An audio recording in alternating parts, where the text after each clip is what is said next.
Thank you, everyone, for coming out on a Saturday afternoon. My name is Chu. I am the Director of Video at the South China Morning Post, and I'm here to talk to you about our explainer series, SCMP Explains. So how did it all begin? Well, SCMP Explains, our video team's always been kind of producing these explainer videos since 2018 when I joined. And at their first, they were short explainers. They were about 2 to 4 minutes long, and they were taken from text copy and repurposed into a video format. Turnaround time was about a day. And then explainers involved in 2020 because we officially branded it as SCMP Explains, and they were made on an as-needed basis. A big reason as to why we did this was because there was something called COVID, and we couldn't go anywhere. We couldn't go out to film anything, so we had to find ways to produce video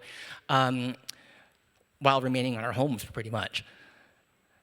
We made use of Zoom to interview experts overseas, not just overseas, but also in Hong Kong, because we couldn't go and film them. And then in 2023, we evolved the series even more because the team started to produce more of them more regularly. And they became more in-depth and involved cross-desk collaboration. So we're going to watch one of these explainers now. We can play the video.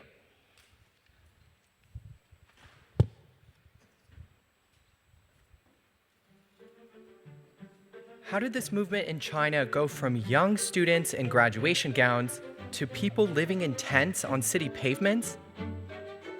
It's called tongping, or lying flat in English. Lots of young people in China at the time when the job market was hit hard by the nation's economic slowdown, some started thinking, why not just lie flat? If you want to join in, the rules are simple. Do not pursue a career, buy a house, get married, have children, or spend more than you need to survive. Of course, not everyone has been so extreme. Yet all online rumblings about tongping were removed from Chinese social media before a new name for the movement popped up. The Chinese phrase for let it rot is 摆烂. It suggests a mentality of young Chinese that they can't really control anything, including their life and future, so why not just give up? So, why are young people in China letting it rot? So, it started from an online post back in 2021, in which a man in his mid-20s wrote about how he had embraced a low-desire lifestyle of just lying down and doing nothing for 2 years. And he had no job. Then the post went viral on social media. It was quickly taken down. Because apparently it goes against the wish of the government that everyone should work hard and dedicate their life to build a better country. Working hard also doesn't necessarily mean high returns. Many young people actually have no choice but to do some flexible jobs with low threshold to enter, for example, delivery man. And here in Beijing, in recent months, I started to see more and more delivery women on the street, and many are quite young. So people are doing what they can to get by. Many have turned to live streaming, hoping to draw enough followers to start earning money. 室内直播太多了，竞争力怎么说也饱和也多嘛。 The internet has become a breeding ground for common grievances among young people, like this user about studying her whole life. 恐怖的是老一辈从小到大给我灌输的那种思想，就让我产生了盲目的自信，就好像我上过大学，我就必须要找一份体面很高等的工作，我就很了不起。结果现实中的落差大到我感觉自己都要抑郁了一样。 Scroll through conversations and you start to see posts like this, with characters from scenes like this. 我教给你，记住，这些字应该记住。将来做掌柜的时候，写账要用。His name is 空一记。有4样写法。要是认识字，怎么连半个秀才也捞不到啊？说说，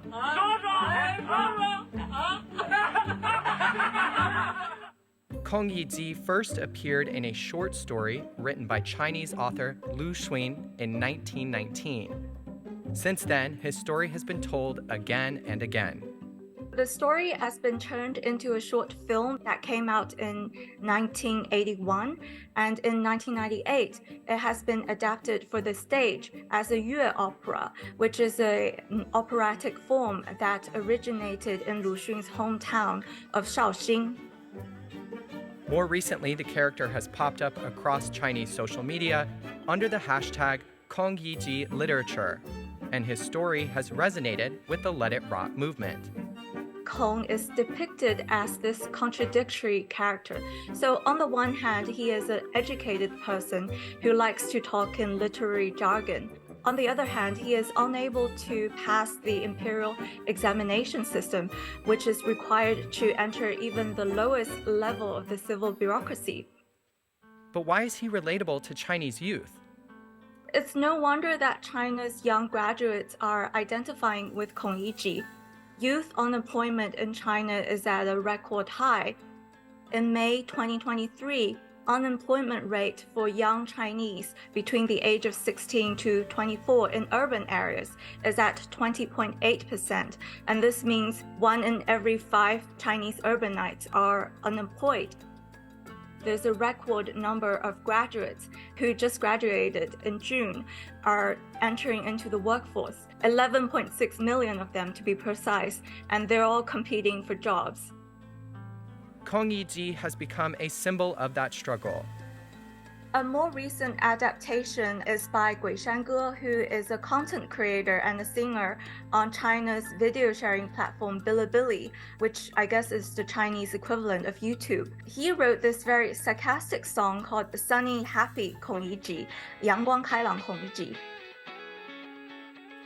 穿上一件破旧的长衫，径直来到路镇酒店，叫了伙计，问2碗酒一点。 In this song, he recasts Kong Yiji as this present-day patriot who believes in what the government tells him. You know, you're poor because you don't work hard enough.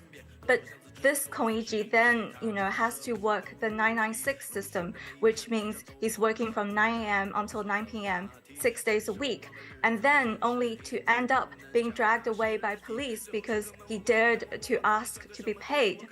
And this song attracted 3 million views in a day until the censors shut it down. With things so bad in cities like Beijing and Shanghai, young people have started to push back against the pressures of modern Chinese society. So they've decided to let it rot.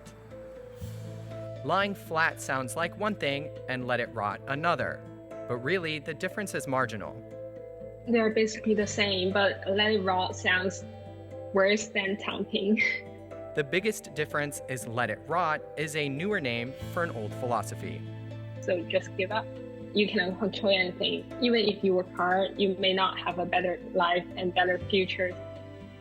It also comes with a growing list of terms to know. There is another buzzword for it. It's called involution. That is, even though you know there won't be anything to gain in the end, you have no choice but to compete. And the government is pushing young people into the workforce, no matter what the job is. Chinese Central Television published an online commentary which shifted the blame on individuals, saying that all Kong Yiji had to do was to work hard towards improving his circumstances, and the commentary implored young people to do the same. So what are the options? Young people can stay in big cities, or they can move into one of China's lower-tier cities. China divides its cities into a tier system, with the premier economic powerhouses in Tier 1+. Tier 1 includes China's major up-and-coming cities, which have undergone rapid urban development in recent years. Tier 2 cities are considered to be important economic hubs and include many provincial capitals. Tier 3 typically includes regional hubs with significant economic activity. Tier 4 cities are typically those with moderate levels of economic activity. Tier 5 cities are on the lowest rung and are typically smaller with lower levels of economic activity. Some of these lower-tier cities are on the rise, given the quality of life in bigger cities. Mei He Ko is one of them. 很多优秀的骨干人才放弃了一线大城市，放弃了外资大厂，来到梅河口。 One man uprooted his family from a provincial capital to move to this Tier 4 city. 来这边的话，好不好找工作呀？生活环境什么样？后来去年的时候，我们企业组织了一个家庭活动日，邀请外地的这个员工的家属过来看一看企业什么样，然后这个城市什么样。 Despite a nationwide population decline, the city has seen a population growth of 60% in recent years. But life isn't always greener on the other side. So if you can't make it in a big city, and you can't make it in a small city, where do you go?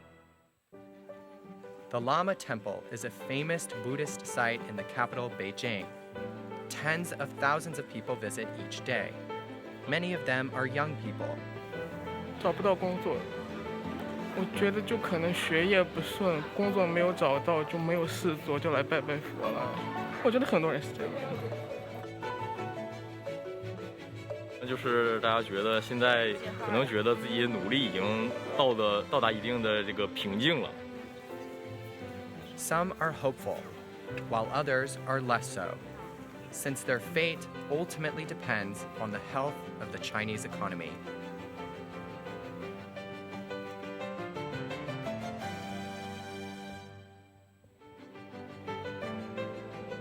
All right, I have 3.5 minutes to blow through the rest of this.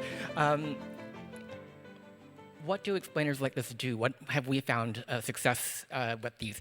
This is evergreen content that can be continually embedded into relevant text stories. SCMP is still a very text-first medium, but they want, our text colleagues want video to embed in their stories.